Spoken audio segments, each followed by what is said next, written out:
In 1969, a French astrophysicist who had helped build the internet published a book that compared alien abduction reports to medieval fairy kidnappings. Same structure, same missing time, same hybrid breeding, same warnings, separated by 600 years.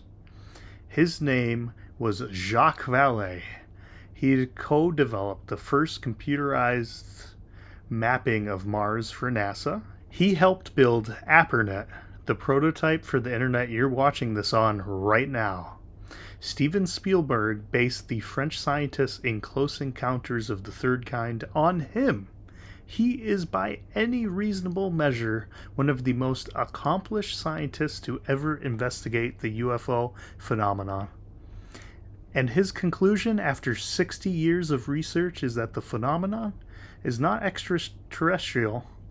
It's not visitors from another planet. It's something that has been here the entire time.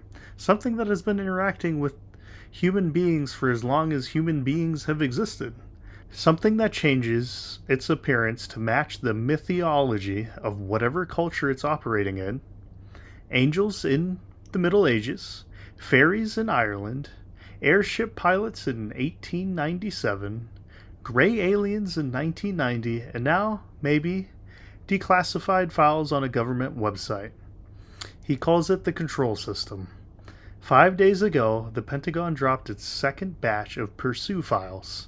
64 new records, including for the first time files from the CIA, the Department of Energy, and the Office of the Director of National Intelligence.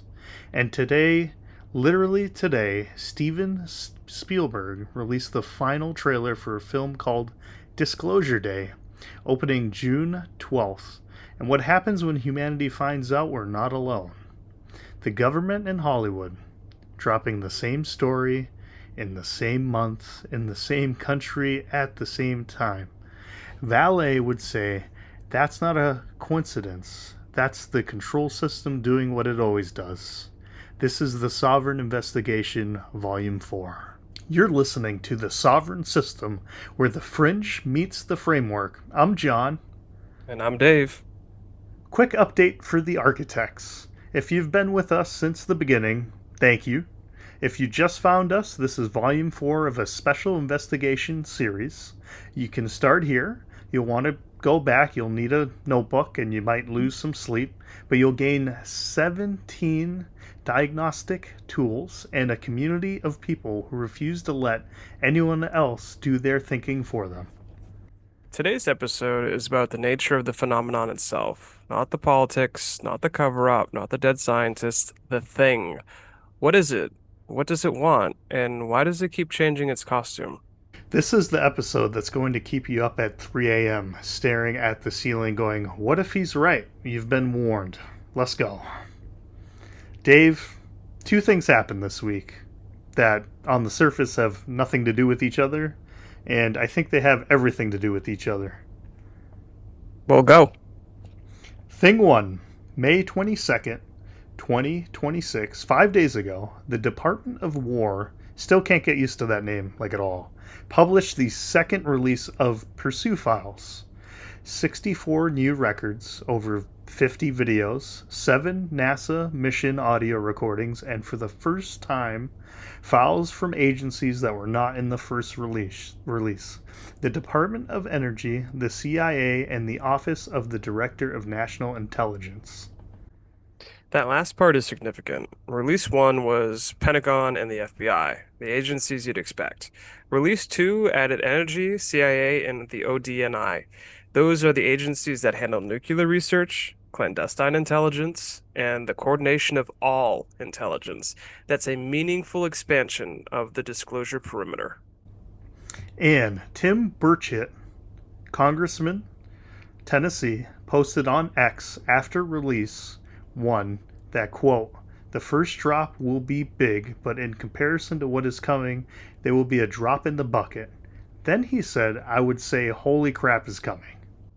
And Japan noticed. Tokyo's chief cabinet secretary, Minro Kira, said that they are, quote, constantly gathering and analyzing information with great interest regarding the U.S. releases and suggests Japan might release its own files.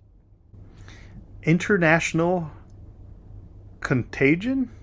The disclosure isn't staying American. Now, thing two. Today, as we record this, the final trailer for the Spielberg's Disclosure Day dropped. The film opens June 12th, 16 days from now. Emily Blunt, Josh O'Connor, Colin Firth, Coleman Domingo, Wyatt Russell, written by David Coep, who wrote Jurassic Park for Spielberg, scored by John Williams, PG 13. The tagline is, "If you found out we weren't alone. If someone showed you, proved it to you, would that frighten you? This summer, the truth belongs to 7 billion people." And the final trailer released today actually shows what they say an alien creature looks like for the first time, and it's fairly close. So let me get this timeline straight. February 2026, Trump orders the release of UFO files. May 8th, Pursue Release 1, 162 files. The site gets 340 million hits in 12 hours. May 22nd, Pursue Release 2, 64 more files, now with CIA and DOE. And June 12th, the most famous director in the history of cinema releases a movie literally called Disclosure Day. And this is Spielberg's first alien-focused film in over 2 decades. His last one was World of Worlds in 2005. Before that, AI in 2001. He hasn't done this in a generation. And the man who inspired the character of Lacombe in Close Encounters, the compassionate French scientist who makes first contact, Is Jacques Vallée. is Jacques Vallée. Spielberg based that character on a real man, and that real man's theory about the phenomenon is far stranger than anything Spielberg has ever put on screen. Now, a normal podcast would cover the Pursue files. A normal podcast would review the Disclosure Day trailer. We're not a normal podcast. We're going to tell you what Jacques Vallée thinks it is actually happening and why the Pursue files and Disclosure Day happening at the same time might be the most perfect demonstration of his theory ever recorded. Jacques Fabrice Vallée, born September 24th, 1939 in Pontoise, France. Master's degree in astrophysics from the University of Lille.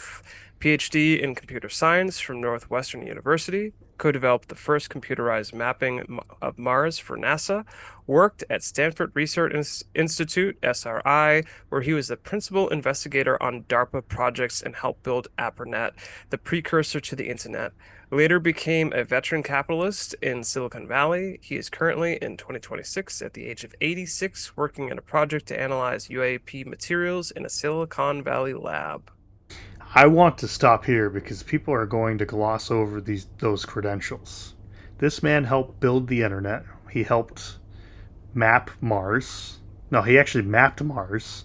He ran classified DARPA programs.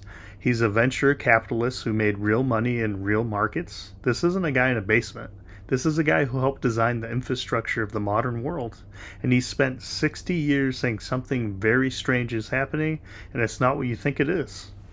Now, Vallée started as a conventional ufologist. In the 1960s, he worked with J. Allen Hynek, the astronomer who ran Project Blue Book for the U.S. Air Force. Hynek is the man who coined the term close encounter. Vallée was his protege, and early on, Vallée accepted the extraterrestrial hypothesis that UFOs are spacecraft from other planets. Reasonable assumption, lights in the sky, metal craft, little beings, probably aliens, makes sense. But then Vallée did something nobody else was doing. He started looking at the data, not individual cases, but the entire historical record. And in 1969, he published a book called Passport to Magonia, From Folklore to Flying Saucers, and it changed the field forever. What's Magonia? In medieval French folklore, Magonia was a land above the clouds. The Archbishop of Lyon in the 9th century described people who claimed to have been taken to Magnolia by aerial beings, carried into the sky, shown wonders, and then returned to Earth. Some were gone for what felt like hours and returned to find years had passed. Missing time in the ninth century. Missing time in the ninth century. And Vallée found some structural patterns across centuries of encounter reports from different cultures, different continents, different eras. He identified consistent features, light symbolism, communication attempts, temporary abductions with missing time, physical effects on witnesses, encounters with non-human entities, and this is where it gets really uncomfortable. Sexual or breeding interactions between humans and the entities themselves. Wait, In Celtic folklore, fairies abducted humans, particularly young women, and then took them to fairy mounds. Some were returned with no memory, some came back pregnant. The children were called changelings. In medieval Christian demonology, entities called incubi or and succubi, same structural pattern. Interacted sexually with humans, sometimes producing offspring. In South America, indigenous mythology, sky beings descended and interbred with humans. In the modern abduction literature, which John Mack studied, episode 14, the most common reported procedure is reproductive: egg harvesting, sperm collection, hybrid children, same pattern, different costume, separated by centuries. Dave, I need you to understand that I was having a perfectly fine Tuesday before this. Well, unfortunately, it gets worse. Of course it does. Because Vallée's insight isn't just the patterns are similar, it's that the patterns are too similar. If these were visitors from another planet, why would their behavior mirror Irish fairy folklore from the 14th century? Why would beings with interstellar technology behave identically to entities described in the Book of Enoch? Why would a species capable of crossing galaxies care about human reproduction in the same way Celtic fairies did? The costumes change, but the script doesn't. Exactly. And that is what led Vallée to abandon the extraterrestrial hypothesis. He said, and this is the core of everything, the phenomenon is probably not from somewhere else. It's probably from here, or from a dimension or layer of reality that coexists with ours. And it has been interacting with human beings for as long as human beings had the capacity to experience it. It changes its appearance to match the expectations of whatever culture it encounters. Angels for Christians, fairies for Celts, aliens for moderns. Like a screensaver that changes based on what app you're running. Yeah, that's actually, yeah, that's pretty close. I have my moments, okay? And he developed a formal classification system for encounters, not just close encounter of the first kind, though, third kind, which Hynek created and Spielberg popularized. Vallée expanded into a full taxonomy of flybys, FB1 through FB5, maneuvers, MA1 through MA5, close encounters, CE1 through CE5. Each number indicates the level of interaction, from sighting at a distance to physical traces to entities present to transformation of reality for the witness to permanent injury or death. Hold on. CE4? Transformation of reality? What does that mean? It means that some encounters change the experiencer's fundamental perception of what reality is. Their sense of time, space, identity, consciousness, it shifts permanently. This is what John Mack was documenting, episode 14. His patients didn't just see something, they were changed by seeing it. Their entire framework for understanding existence was altered fundamentally. That's what Poland documented with the psychedelics in episode 9. The default mode network loosens, the ego structure dissolves. You see outside that groove. And Vallée would say that's not a coincidence. The phenomenon and psychedelics may both be accessing the same underlying reality, a reality that the default mode network normally filters out. The brain as antenna model from episode 6. If the brain is a receiver, not a generator, and the DMN is the filter that keeps most of the signal out, then maybe the phenomenon is what happens when the filter glitches or when something on the other side decides to push through. Now you're thinking like Vallée. In 1975, Vallée published his most provocative idea. He hypothesized that the UFO phenomenon is not random, it's not chaotic, it's not accidental. It's an element in a control system, an intelligence that uses anomalous experiences to shape human mythology, belief, and behavior over centuries. Define control system for the people who just heard that and went, what? A control system in engineering is a mechanism that regulates the behavior of another system. Your thermostat is a control system. It doesn't heat the house, it sends signals that cause the house to heat up or cool down. The thermostat itself is invisible to the temperature. It operates at a different level. Vallée is saying the phenomenon operates like a thermostat for human consciousness. It doesn't directly change what we believe, it creates experiences that cause us to change what we believe, and it's been doing that for thousands of years. So the UFO isn't the message, the UFO is the thermostat. The UFO is whatever the shape the thermostat needs to be in order to get a response from the particular culture at that particular time. In the Middle Ages, appearing as an angel gets a response. In the 20th century, appearing as a spacecraft gets a response. The content changes, the function doesn't. Dave, I just want to check. Are you doing okay, like emotionally? Because you're telling me that an invisible intelligence has been puppeting human civilization for thousands of years using customized hallucinations, and I just want to make sure we're all processing this in a healthy way. I'm presenting Vallée's hypothesis here. Whether it's true is a different question altogether. Right, the Sovereign Detection Protocol, Tool 7, what would change my mind? What evidence would disprove the control system hypothesis?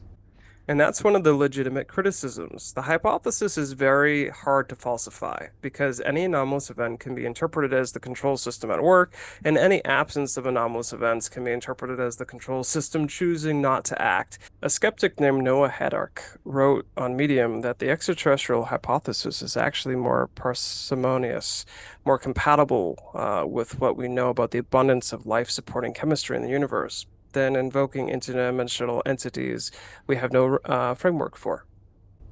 Sagem's Occam's razor from episode 13. Exactly, but Vallée's counter-argument is this. The extraterrestrial hypothesis doesn't explain the historical depth. Aliens from another planet, why would they behave identically to ninth century Magolian sky beings? Why would the patterns stay the same for thousands of years if these are physical visitors making physical journeys from physical locations? The ETH explains the technology, the control system explains the behavior. And this is where it connects to everything we've built.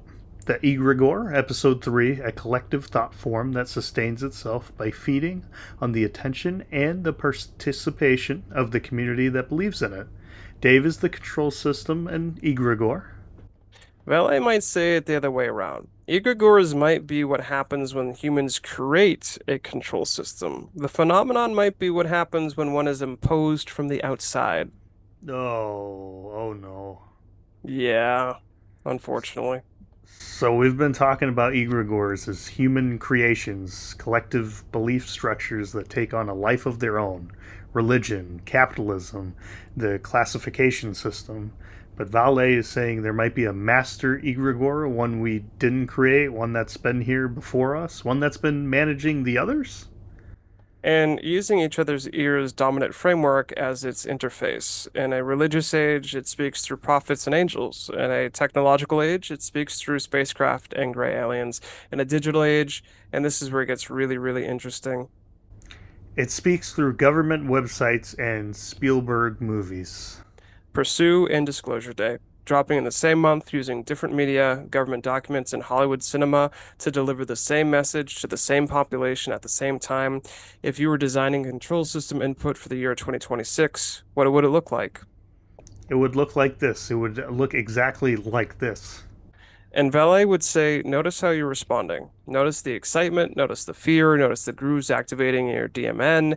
That's the control system working. The content of the files almost doesn't matter. The files being released matters. The cultural signal matters. The shift in what's permissible to discuss publicly matters. The phenomenon isn't in the videos. The phenomenon is what the videos do to the collective consciousness. I need to sit down. You are sitting down. I need to sit down a lot more. Well, now Valet gives us the control system, the what. A religious studies professor at the University of North Carolina gives us the how. Her name is Diana Walsh Pasulka, and her book American Cosmic UFOs, Religions and Technology, published in 2019, is one of the most unsettling academic books written in the last 20 years. What's her deal? Pasulka is a professor of religious studies at UNC Wilmington and chair of the Department of Philosophy and Religion. She's a Vatican history and religion consultant. She's worked on the Conjuring films. She's published with Oxford University Press. Her expertise is the mechanics of how religions form, the structures, the rituals, the institutions, the belief architectures, and over the course of 6 years, ethnographic study. She embedded herself with scientists, Silicon Valley entrepreneurs, and military adjacent researchers who secretly studied the UFO phenomenon, not publicly, in private like an underground church. An invisible college. That's literally the term she uses, borrowed from Vallée, who wrote the book called The Invisible College in 1975 about the same phenomenon. Credentialed scientists who investigate UAP in secret because their careers would be destroyed if anyone found out. John Mack, episode 14, was one who broke that rule. He went public, and we saw what happened. The paradigm cage. Exactly. Pulaska's argument, and this is where it gets profound, is that the UFO belief system in America is functioning right now as a new religion, not metaphorically. Structurally, she maps it element by element. Religions have sacred sites, places where the divine manifested in the physical world. UFO culture has crash sites, Roswell, the alleged retrieval locations. Pulaska literally went on a pilgrimage to a crash site in New Mexico with one of her subjects and described the experience as structurally identical to visiting a holy site. Religions have relics. UFO culture has metamaterials, the alleged recovered fragments from crash sites, arts parts, the bismuth magnesium zinc layered materials Vallée himself has analyzed. Pulaska notes that these materials are treated with the same reverence that medieval Christians treated pieces of the true cross. They're handled carefully, they're stored in special conditions, access to them is restricted to initiates, and they believe to radiate some kind of power or information that ordinary materials don't possess. Religions have prophets. The disclosure communities has whistleblowers, Grush, Elizondo, Neal, people who have seen the truth behind the veil and come forward to share it with the public at great personal cost. The narrative structure is identical to the prophetic traditions. A person is called, receives hidden knowledge, faces persecution for sharing it, and is either vindicated or martyred. Religions have scripture. The Pursue files, the leaked documents, the Wilson memo, the classified briefings that members of Congress describe but can't share, sacred texts that are simultaneously public and hidden, revealed in fragments interpreted by experts, debated by the faithful. Religions have a priestly class that meditates between the sacred and the profane. The cleared scientists, the people with security clearances who can access the truth but are legally prohibited from sharing it with the uncleared population. Pulaska calls them the invisible college. They are structurally the priests of this new religion, mediators between the classified and the declassified, the known and the unknown. Dave, I need to say something that's going to sound crazy, but I think is actually the point. Go. The classification system is the sacred profane boundary. In Emily Durkheim's Sociology of Religion, and I know, I'm dropping a French sociologist. Somebody check on me. Durkheim said the fundamental structure of all religion is the division between the sacred and the profane. The sacred is what's set apart, protected, surrounded by rituals of access. The profane is the ordinary reality in the entire classification system, top secret, SCI, SAP, compartmentalization. That is the sacred profane boundary. The cleared are the initiated. The uncleared are the congregation. And declassification, pursue, is a controlled revelation, a managed theophany, a showing of the divine to the masses on the institution's terms at the institution's pace. John, Don't make it weird. that was genuinely brilliant. I said don't make it weird. I've been reading. Architects read. That's the whole point here. But this is where Pulaska and Vallee's converge, and this is the thesis of the episode. Pasulka shows that humans respond to the phenomenon takes the form of religion. Vallée shows that the phenomenon itself operates like a control system that produces religious responses. Put them together and you get something terrifying. The phenomenon creates the experience creates the belief creates the institution controls the controlled information shapes the next experience. And it's a feedback loop, a self-reinforcement reinforcing cycle. And the question the sovereign mind has to ask is, where in the loop do you stand? Are you an experiencer, a believer, an institutional member, an information consumer, or are you an architect, someone who can see the loop from the outside? That's the identity cage from episode 5. Except the cage isn't personal this time, it's civilizational. All right, Tools, what do our architects walk away with? We've given you the sovereign detection protocol, 7 questions for evaluating claims, the paradigm audit, 5 markers for spotting institutional suppression. Now we're adding the control audit. Vallée's framework applied as a personal diagnostic, 4 questions you ask whenever a narrative, any narrative, is trying to change what you believe. Question 1. What costume is this wearing? Vallée showed that the phenomenon changes appearance to match cultural expectations. Narratives do the same thing. A government press release and a Spielberg trailer are the same message in different costumes. A LinkedIn thought leadership post and a conspiracy YouTube video are the same persuasion architecture in different costumes. Strip the costume, find the signal underneath. Question 2. What belief is this trying to install? The control system doesn't make you do things directly. It makes you believe things that cause you to do things. Every narrative has a belief it wants to install. The government is being transparent. The government is hiding everything. Aliens are real. Aliens are fake. You should be afraid. You should be excited. Identify the belief before it installs.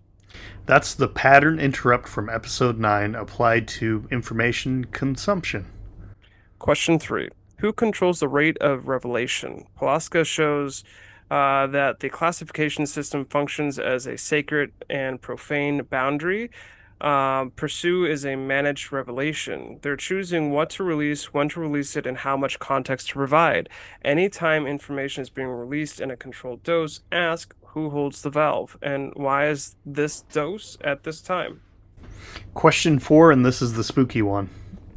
Am I inside the feedback loop? Vallée's control system works by creating experiences that produce beliefs that reinforce the system. If you're consuming Pursue files and feeling excited, and then watching Disclosure Day trailer and feeling more excited, then sharing clips with friends who also feel excited, you're inside the loop. That doesn't mean the content is false. It means that you're participating in the system. And the sovereign move is to notice that you're participating, not to stop, just to notice. So the full stack is now the Sovereign Inquiry Protocol, 5 questions for personal clarity, Brown, Jocko, Poland, Voss, and Talib. The Sovereign Detection Protocol, 7 questions for evaluating claims, plus Sagan. The Paradigm Audit, 5 markers for spotting institutional suppression, that's Kuhn. The Control Audit, 4 questions for identifying narrative manipulation, Vallée and Pasulka. 21 tools, 9 frameworks, 15 episodes, the Sovereign Operating System. And here's the uncomfortable truth that Vallée forces us to confront. You can't get outside the control system, not fully, because you're a human being. And the system, if it exists, operates on human consciousness itself. You can't think your way out of a system that operates on thought, but you can become aware that the system exists. You can notice what it's acting on. And that awareness, that meta-awareness, is the closest thing to freedom available. Sovereignty isn't escape, it's awareness. It's always been awareness. Sovereign win, homework. This week's assignment is called the costume log. For the next 7 days, every time you consume a piece of information, a news article, a social media post, a conversation, a podcast, a trailer, literally anything, write it down. What costume and the belief? 2 columns. Left column, what format is the message wearing? Right column, what belief is it trying to install? By the end of the week, you'll have a map of every control input that touched your consciousness in 7 days. Most people have never seen that map. It's alarming. And if you want extra credit, on June 12th, when Disclosure Day opens, go see it and run the control audit in real time. Ask yourself, what costume is this wearing? What belief is it trying to install? Who controls the rate of revelation? And am I inside the feedback loop? Then come back to our community and tell us what you found. Also, read Vallee's Passport to Magnolia. If you want the historical depth, dimensions, if you want the theoretical framework, and Pulaska's American Cosmic, if you want to understand how this is becoming a religion in real time. Now, I want to close with something. We've spent 15 episodes building an operating system for thinking. We've started with your identity, who you are outside the system's narrative. We built emotional courage with Brown, ownership with Jocko, self awareness with Poland, communication with Voss, resilience with Talib, evidence evaluation with Sagan, institutional awareness with Kuhn, and now with Vallée and Pulaska, we've arrived at the biggest question this show has ever asked. What if the system isn't just human? What if the cage isn't just institutional? What if there's something out there or in here that's been shaping what we believe, what we see, what we're allowed to think for longer than any government, any religion, any institution has existed? I don't know the answer. Dave doesn't know the answer. Vallée, after 60 years, says he doesn't know the answer, but he knows the question, and the question changes everything, because once you see the loop, you can't unsee it. Once you notice the costume, you start noticing all the costumes. Once you ask who controls the rate of revelation, you realize someone always does. Vallée said the phenomena is more interesting than aliens. I think he's right. Aliens would just be neighbors. What Vallée's describing is something that calls into question the nature of reality itself, and that is why this show exists. Not to give you answers, to give you the tools to hold the questions without breaking. Be the architect. The Sovereign Investigation, Volume 4, The Control System. See you next week. I'll be the one in the movie theater on June 12th running a 4-question diagnostic on Steven Spielberg while everyone else eats popcorn. You're going to be that guy? I've been that guy, Dave. Now I just have the vocabulary for it. Costumes, it's all costumes.